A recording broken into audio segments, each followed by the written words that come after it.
Hello à tous, moi c'est Carole, accompagnatrice de vie. Je me suis décidée à communiquer ce message sous la forme d'un podcast parce que ça fait plusieurs jours que je veux le faire en vidéo, mais je trouve pas le bon moment.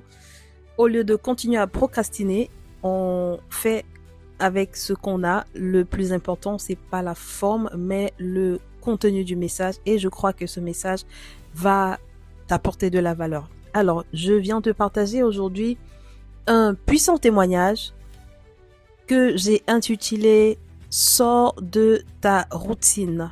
Tu peux faire bien plus que ce que tu fais aujourd'hui. Ne te limite pas.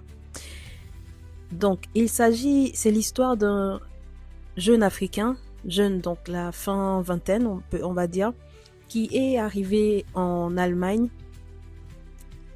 comme réfugié et très vite qui a vu sa situation être stabilisée et a commencé à travailler. Bien que n'ayant pas encore un titre de séjour normal, mais plutôt provisoire, mais il a pu avoir un travail à la poste et a commencé à travailler donc comme facteur à la poste. 1 an sont passés, 2 ans, 3 ans, et il a travaillé à la poste comme ça pendant 6 ans. Juste une parenthèse ici pour dire que c'est lui qui m'encourage à partager son histoire. Vous comprendrez pourquoi. Je referme la parenthèse. Donc, un jour, il tombe sur une de mes vidéos, c'est lui qui me raconte, dans laquelle je parle de comment est-ce que nous vivons en Occident une vie extrêmement routinière de métro, boulot, dodo, c'est-à-dire on sort le matin, on va faire le même travail, on rentre le soir, on cherche à manger, on mange un peu, on regarde la télé, on dort, on ressort le matin, on va faire les mêmes choses, on rentre le soir et des mois passent, des années passent et on est en train de faire les mêmes choses. Et au point on devient comme des robots et c'est cette routine qui cause très vite la dépression parce que l'être humain n'est pas fait pour vivre une vie purement de routine. On a besoin de discipline dans sa vie, mais il faut avoir une vie euh, qui a un peu plus de sens. Il faut pouvoir donner du sens, un peu plus de sens à sa vie, sinon on tombe très vite dans la dépression. Et il dit que quand il est tombé sur cette vidéo, dont je ne saurais même plus dire exactement laquelle des vidéos c'est. Si je la retrouve, je mettrai le lien dans la description ou alors je lui demanderai peut-être de retrouver la vidéo pour moi et je la mettrai en description pour vous. Et donc il dit que ça l'a, comme on dit en anglais, it hit me hard.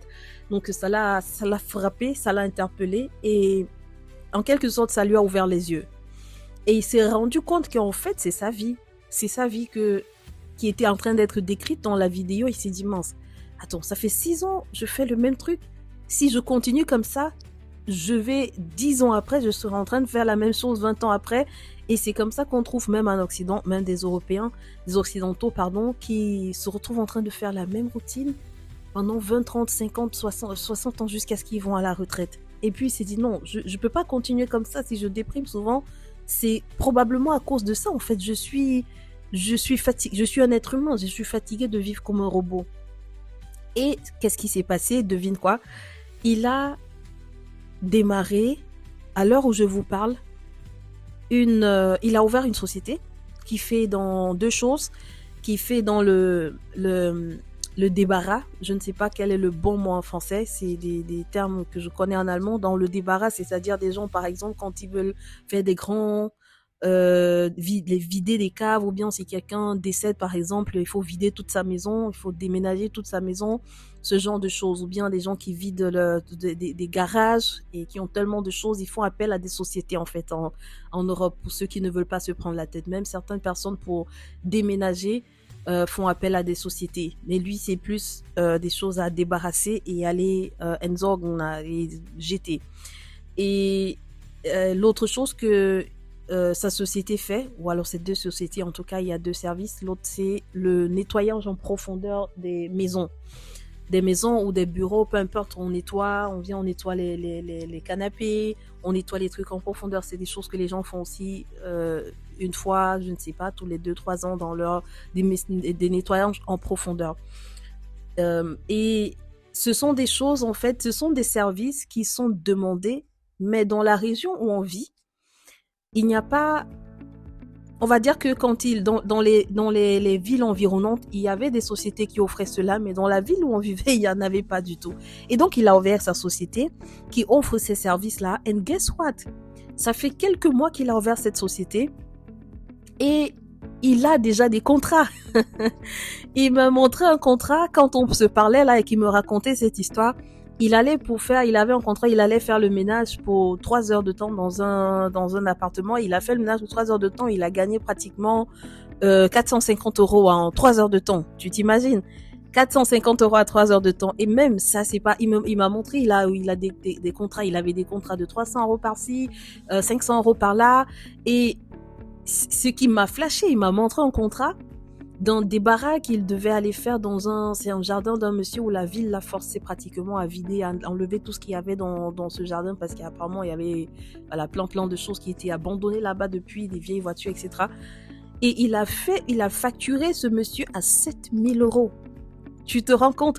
Il a fait cette proposition, il a envoyé son offre au monsieur, il sait que le monsieur va revenir vers lui parce que le monsieur lui avait dit que une autre entreprise qu'il avait contactée lui avait fait une facture de 10 000 €. Étant donné que lui, il est bien en dessous, il se dit que le monsieur va revenir vers lui, il va prendre son temps pour réfléchir, mais il reviendra vers lui. Mais ce qu'il me disait, c'est que, Carole, de toute ma vie à la poste, jamais je n'avais vu une telle somme d'argent. Même en faisant la facture de 7 000 €, je me demandais, mais est-ce que je rêve ou bien je suis dans un rêve ou bien... Jamais je n'avais vu une telle somme d'argent. Mais aujourd'hui, je suis prêt à toucher cet argent et ce n'est que le début. Ça fait seulement quelques mois que je commence. Je n'ai pas encore beaucoup de références et tout. Et pour le matériel, par exemple, de nettoyage, pour te dire que les excuses, on sait en avoir dans la tête plein. Même je sais qu'il y en a qui entendent de cette histoire et qui se disent déjà, oui, il a probablement une voiture pour aller faire tout ça. Moi, j'ai pas ça. Tu sais, si tu veux trouver des excuses, tu vas toujours en trouver. Ah non, ça manque pas les excuses. Mais laisse-moi te dire qu'il a une toute petite voiture. C'est une ancienne Volkswagen, mais vraiment une toute petite voiture. La voiture a même des pannes. Il faut leur montrer que ma voiture même a des pannes. Il faut partager cette histoire sur ta chaîne. Tu leur dis que ma voiture signale même des pannes. Mais c'est avec cette voiture-là que je fais les tours. C'est dans cette voiture que je porte mon matériel de nettoyage. Et c'est dans cette voiture que je garde même le matériel de nettoyage et que je vais faire le nettoyage partout à gauche, à droite. Les gens se fichent de si tu viens garer avec une grosse voiture ou avec une petite voiture. Ce qu'ils veulent, c'est la valeur ajoutée, le travail qui est bien fait. Si ton travail est bien fait, le reste, les gens s'en fichent. Tu factures comme tu as envie de facturer. Donc, aujourd'hui, il est en train et il se demande, mais qu'est-ce que je faisais à la poste pendant tout? Pourquoi c'est seulement aujourd'hui? Mais lui-même, il a bien répondu encore en disant, comme on dit vulgairement, mieux vaut tard que jamais. En réalité, il aurait pu faire le travail qu'il faisait pendant des années. Et il me dit, tu sais, au-delà des factures, au-delà de l'argent, je suis épanouie parce que je fais quelque chose que j'ai décidé de faire et puis j'ai le temps, je peux organiser mon temps comme je veux. Déjà, je ne suis plus dans la routine. Simplement de briser cette routine, ça me rend heureux. Parce que je ne suis plus dans une routine où je suis obligée, comme une marionnette, de sortir le matin, faire rentrer le soir, manger, dormir, sortir encore le matin, faire rentrer les mêmes choses et les mêmes choses et les mêmes choses. C'est vraiment comme un robot en fait. Je ne sais pas quel autre mot utiliser pour mieux exprimer cela. Alors, mon ami m'a dit de partager ceci sur la chaîne. Il croit que ça pourra inspirer et bouger plusieurs. Ça pourra être au moins comme un open eyes, c'est-à-dire que ouvrir les yeux à plusieurs, de façon à ce qu'ils réalisent que plusieurs réalisent qu'en fait il y a des opportunités. Oui, l'Occident a ses challenges. Mais il y a beaucoup d'opportunités dont on ne se rend pas compte. Et tant que lui, il était comme dans un black box fermé. Tant que tu vis seulement dans un black box, tu te dis, oui, je ne peux que faire ça parce que j'ai étudié ça. Mais tu vas vivre comme ça toute ta vie.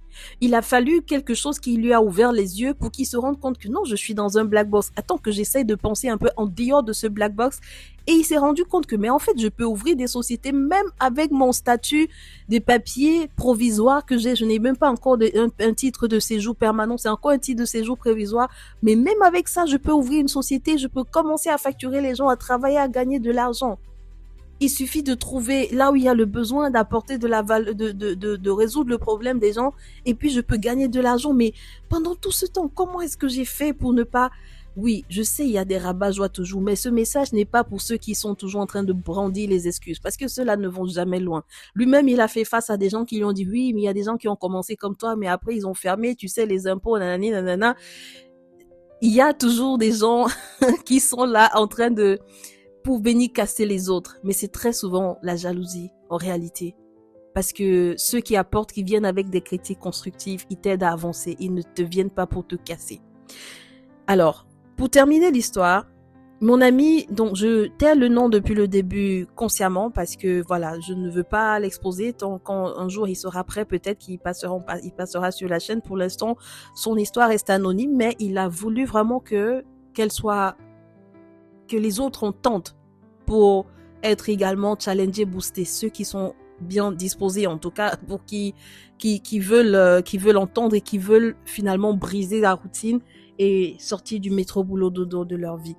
Effectivement, tout le monde, je dois souligner que tout le monde n'est pas appelé à être entrepreneur, mais tout le monde n'est pas appelé aussi à vivre une vie routinière comme des machines, comme des robots. Tu peux même rester dans le travail que tu es en train de faire, mais faire autre chose à côté qui va te permettre d'avoir une vie un peu plus épanouie, qui va donner un peu plus de sens à ta vie. Alors, je termine avec les questions que mon ami m'a demandé de vous poser. Il m'a dit de vous dire ceci. Moi, je n'ai même pas encore les papiers définitifs. Et toi? Et toi qui as déjà les papiers, un titre de séjour de 5 ans. Et toi qui as déjà un titre de séjour illimité. Et toi qui as déjà même la nationalité. Et toi? Deuxième question. Il a dit, mon allemand est même broken. Donc, je ne parle pas très bien allemand.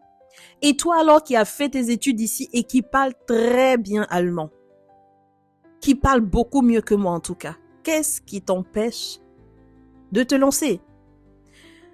Une autre question pour toi, plutôt une affirmation, c'est que ce sont tes peurs qui te limitent en réalité dans ta tête. L'entrepreneuriat, ça vaut la peine.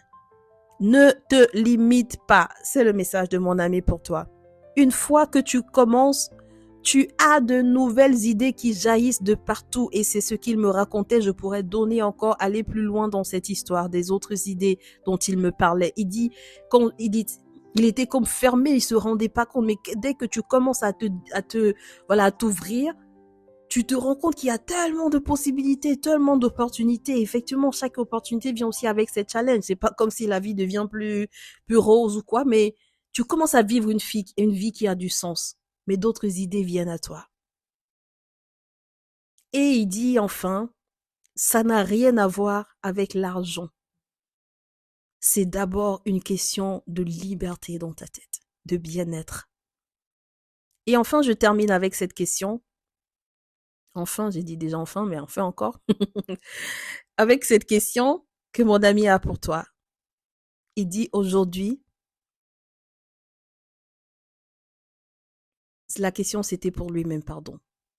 Une réflexion. Aujourd'hui, il se dit, mais qu'est-ce que je faisais à la poste pendant toutes ces 6 années? Mais il n'est jamais trop tard pour briser le cercle vicieux et sortir de la routine du métro, boulot, dodo. C'est le message pour toi également aujourd'hui. Merci d'avoir été là. Abonne-toi si ce n'est pas encore fait. N'hésite pas à nous dire ce que tu en penses aussi, si tu souhaites échanger là-dessus dans les commentaires, poser des questions. Et merci encore et à très bientôt, je voulais dire, pour un prochain épisode. Prends soin de toi. Ciao, ciao. C'était Carole, accompagnatrice de vie. Ciao.